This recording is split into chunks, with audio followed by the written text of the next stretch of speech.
안녕하세요. 여러분의 역사에 대한 궁금증을 해결해드릴 꽁쌤입니다. 오늘은 중학교 2학년 5강 삼국의 성립에 대해 알아보겠습니다. 우선 고구려의 성립과 성장에 대해 알아볼까요?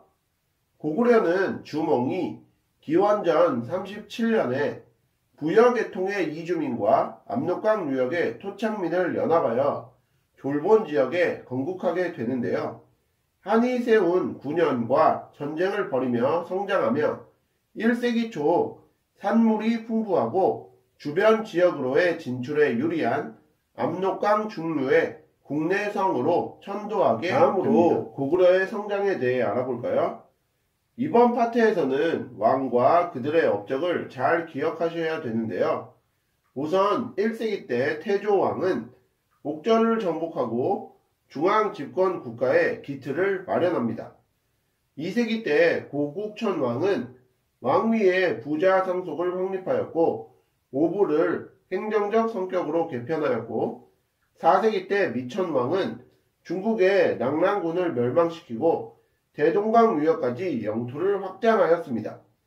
4세기 때 고국원왕은 굉장히 불쌍한 왕인데요. 선비족이 세운 전현의 침략으로 수도가 함락되고 백제 근초공왕의 평양성 공격으로 전사하여 국가적 위기에 빠지게 됩니다. 마지막으로 살펴볼 왕은 4세기 후반의 소수림 왕인데요. 이 왕은 하는 일이 많습니다. 중국의 전진으로부터 불교를 수용하였고 국립대학인 태학을 설립하였으며 율령을 반포하였습니다. 이로 인해 중앙집권체제를 강화했다는 점까지 알아두실게요. 고구려의 정치체제에 대해서도 알아두셔야 되는데요.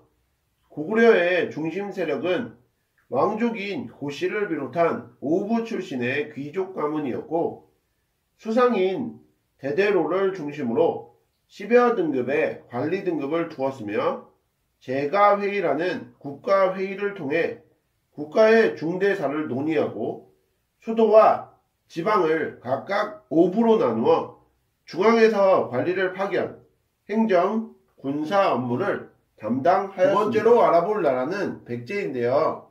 백제는 온조와 비류가 기원전 18년 고구려 계통의 이주민과 한강 유역의 토착 세력을 결합하여 건국하였는데 평야 지역이며 해상교통 및 중국 문물 수용에 유리한 한강 유역에 위치하였고 마한의 소국에서 주변 소국들을 통합하여 세력을 확대하게 됩니다. 다음으로 백제의 성장에 대해 알아보자면 기원전 3세기 중반 고이왕이 목지국을 병합하고 관리의 등급을 마련하고 통치 조직 정비를 이루며 중앙집권 국가의 기틀을 마련합니다. 4세기 중반에는 근초고왕이 왕위의 부자 상속을 확립하고 마한을 정복시키고 고구려를 공격하여 황해도 일부 지역을 차지하고 고구려 왕을 전사시킵니다.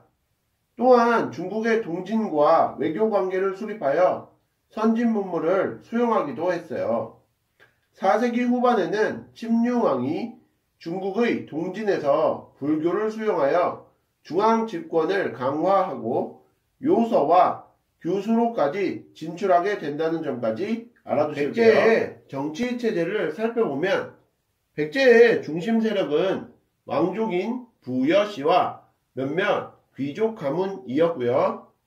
수상인 상자평을 중심으로 16개 등급의 관리 등급을 두었으며 귀족회의인 정사암회의를 열고 수도를 5부, 지방을 5방으로 나누고 중앙에서 관리를 파견, 행정, 군사 업무를 담당하였습니다. 마지막으로 신라를 살펴볼까요? 신라는 진안의 소국인 사로국에서 출발하였는데 박혁거제가 경주지역 토착 세력과 유이민 세력을 결합하여 건국이 되었습니다. 신라는 한반도 동남쪽에 치우치다 보니 중국 문물의 수용이 어려워 고구려나 백제에 비해 체제 정비와 국가 통합이 다음으로 신라의 성장에 대해 알아보겠습니다. 신라는 초기에 박, 석, 김씨가 왕위를 번갈아가며 차지하였으며 4세기 중반 뇌물 마립간이 김씨의 세습을 확립하였고 낙동강 동쪽의 진안 지역까지 영토를 확장하며 중앙 집권 국가의 기틀을 마련합니다. 이때 왜군이 신라를 습격하는데 광개토 대왕의 도움으로 왜군을 격퇴하게 됩니다. 이는 신라에서 발견된 호우명 그릇을 통해 알 수 있는데 그릇 밑에 광개토 기호 태왕이라고 적혀 있었어요. 이로 인해 고구려의 내정 간섭이 심해지고 고구려를 통해 중국의 문물을 수용하게 되었다는 점도 기억하실게요. 또 알아두셔야 될 점은 신라의 왕 명칭이 변화했다는 것인데요. 거서관에서 약간 무당 같은 이미지의 차차웅, 치아의 자국이라는 뜻의 이사금, 마립간, 왕순으로 변했음을 알아두시면 되겠습니다. 왕권이 몇 단계를 거쳐 강화되었음을 이를 통해 알 수 있는 거죠. 마지막으로 신라의 정치 제도를 살펴보면 수상, 상대 등을 중심으로 17개의 관리 등급을 가지고 있었으며 귀족회의인 화백회의가 있었는데 화백회의의 주요 특징은 만장일치제였다는 점입니다. 행정구역은 수도를 6부, 지방을 5주로 나누었으며 골품제라는 신분제도가 있었습니다. 골품제는 정복 통합지역의 부족장을 중앙귀족으로 편입하여 서열화했던 것인데 양쪽 부모님이 왕족인 성골과 둘 중 하나만 왕족인 진골을 골제로 6두품에서 1두품까지의 두품제로 구성했고 6두품 이하 일반 귀족의 관직 승진 제한, 집의 규모, 수레의 크기, 옷차림 등을 결정하는 등 신라인의 정치, 사회활동 및 일상생활을 제한하였습니다. 그럼 오늘 배우신 내용을 바탕으로 문제 풀어보겠습니다. 1번 다음 고구려의 성장 과정에서 발생한 사실들을 일어난 순으로 나열하시오 라는 문제인데요. 가 전원의 침략을 받았다. 나 왕위의 부자 상속을 확립하였다. 다 율령을 반포하여 국가체제를 정비하였다. 라 낙랑군을 멸망시키고 대동강 유역을 확보하였다. 자, 먼저 가부터 살펴보시면 전현의 침략을 받았다. 전현의 침략은 4세기 중반 고국 원왕 때 일어난 일이죠. 나 왕위의 부자 상속을 확립하였다. 부자 상속을 확립한 건 2세기 후반 고국 천왕에 의해서 일어난 일입니다. 다 율령을 반포하여 국가체제를 정비하였다. 율령을 반포하고 국가체제를 정비한 것은 4세기 후반 소수림 왕 때 일어난 일이고요. 라, 낙랑군을 멸망시키고 대동강 유역을 확보하였다. 낙랑군을 멸망시키고 대동강 유역을 확보한 것은 4세기 초 미천왕 때 일어난 일이므로 정답은 나, 라, 가, 다가 되겠습니다. 다음으로 2번 문제 풀어보겠습니다. 백제의 정치체제에 대한 설명으로 옳지 않은 것은 이라는 문제인데요. 1번 대대로가 수상의 역할을 하였다. 백제에서는 대대로가 수상의 역할을 한 것이 아니라 상좌평이라는 수상의 역할을 하였으므로 정답은 1번이 되겠고요. 자, 2번 16등급의 관리들이 중앙정치를 맡아보았다. 맞는 표현입니다. 3번 귀족들이 정사암에 모여 나라의 일을 의논하였다. 백제에는 정사암회의라는 귀족회의가 있었죠. 거기에서 국가의 중대사를 의논하였기 때문에 3번도 맞는 표현이고요. 4번 행정구역은 수도를 5부, 지방을 5방으로 나누었다. 자, 수도를 5부, 지방을 5방으로 나누어서 중앙에서 관리를 파견하여 행정과 군사 업무를 담당을 하였으므로 4번도 맞는 표현이고요. 5번 왕족인 부여씨와 몇몇 귀족 가문이 연합하여 정치를 주도하였다.